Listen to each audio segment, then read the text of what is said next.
est-ce que vous savez pourquoi on dit oser? Normalement, on devrait dire ose, puisque c'est œuvre de secours aux enfants. Et on tient absolument à prononcer et à dire oser. Eh bien, parce que l'oser, c'est un mot russe. Obchesvost gravekranenia evrei. Organisation sanitaire pour les Juifs. OZE. Effectivement, c'est une association médico-sociale créée en Russie à Saint-Pétersbourg en 1912. La médecine populaire, ce qu'on appelle la médecine des hôpitaux, qui était d'ailleurs très en avance, on va dire relativement en avance, dans la Russie tsariste, eh bien, était ouverte à toutes les populations, sauf aux Juifs.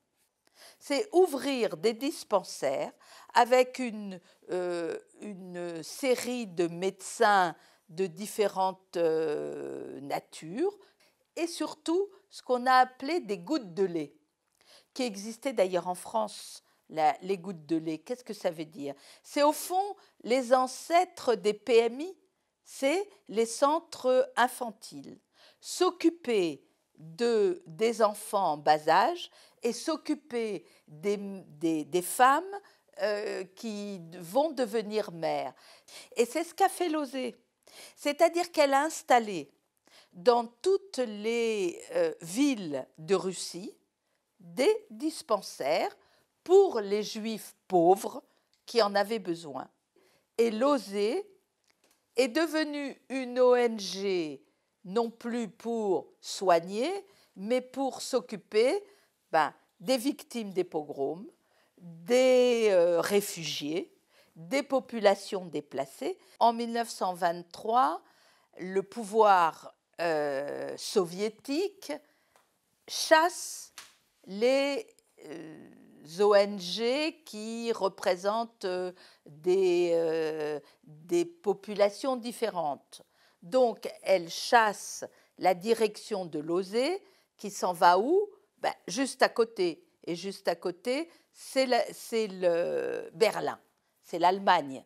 La porte après la Russie, c'est l'Allemagne. D'ailleurs, tous les réfugiés qui fuient les zones de combat et qui fuient la Russie vont en Allemagne.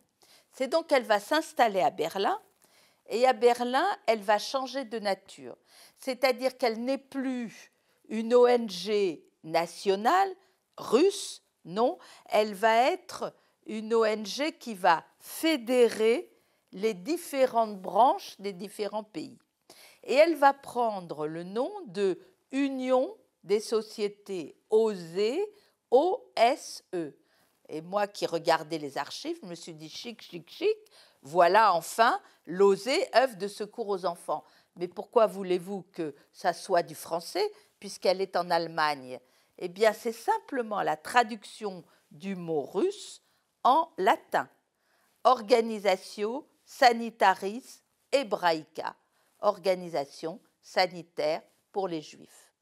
Elle reste en Allemagne à ouvrir des dispensaires et des gouttes de lait, ce qui est son métier, et à s'occuper des orphelins, parce qu'au fur et à mesure des guerres et des pogroms, il y a pas mal d'orphelins.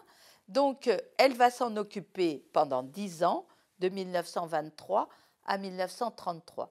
Vous doutez bien pourquoi elle s'en va d'Allemagne en 1933. Et elle a l'intelligence, ou je ne sais pas si la direction sentait les choses, elle va se scinder en deux. Une partie de la direction va venir à Paris, s'installer à Paris en 1933, et un bureau de l'Union OSE va ouvrir à Genève, en Suisse.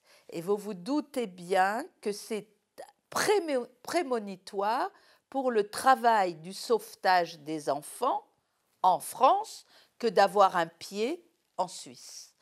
Alors, de 1933 à la guerre, qu'est-ce qu'elle fait? Elle fait ce qu'elle sait faire, c'est-à-dire qu'elle va s'occuper d'enfants dans des métiers qui n'existaient pas. C'est-à-dire qu'elle va s'occuper des colonies de jour pour les réfugiés juifs qui ne savent pas quoi faire de leurs enfants pendant qu'ils travaillent. Elle va donc monter des espèces de colonies de vacances, on va dire, mais avec des projets pédagogiques. Et, enfin, nous avons été accueillis par le gouvernement français et nous étions à la charte du joint. Ce n'est pas la France qui subvenait aux besoins. C'était les conditions, la France nous faisait entrer et les joints payaient les sommes nécessaires pour nous nourrir. Lorsqu'arrivent les bruits de guerre et qu'il faut sauver des enfants juifs, elle va être la seule organisation à être en capacité d'ouvrir des maisons d'enfants avant la guerre. Elle va les ouvrir en 1938 pour qui? Pour des enfants qui sont arrivés seuls d'Allemagne. C'est ce que l'on a appelé les Kindertransport.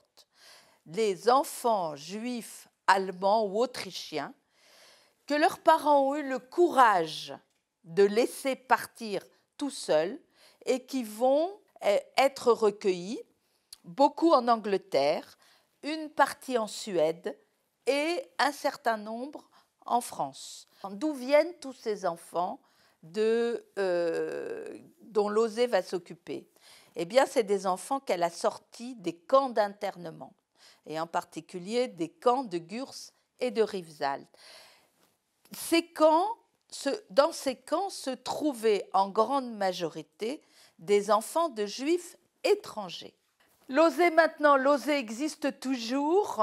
C'est plus une ONG, mais c'est une association qui emploie 800 salariés dans 5 métiers différents, l'enfance, la maladie d'Alzheimer, le handicap, et qui garde un service d'histoire et d'archives que je dirige et qui est très important parce que c'est l'âme de l'OSE. Ça permet de raconter une histoire qui est quand même pas banale d'une ONG qui a plus de 100 ans.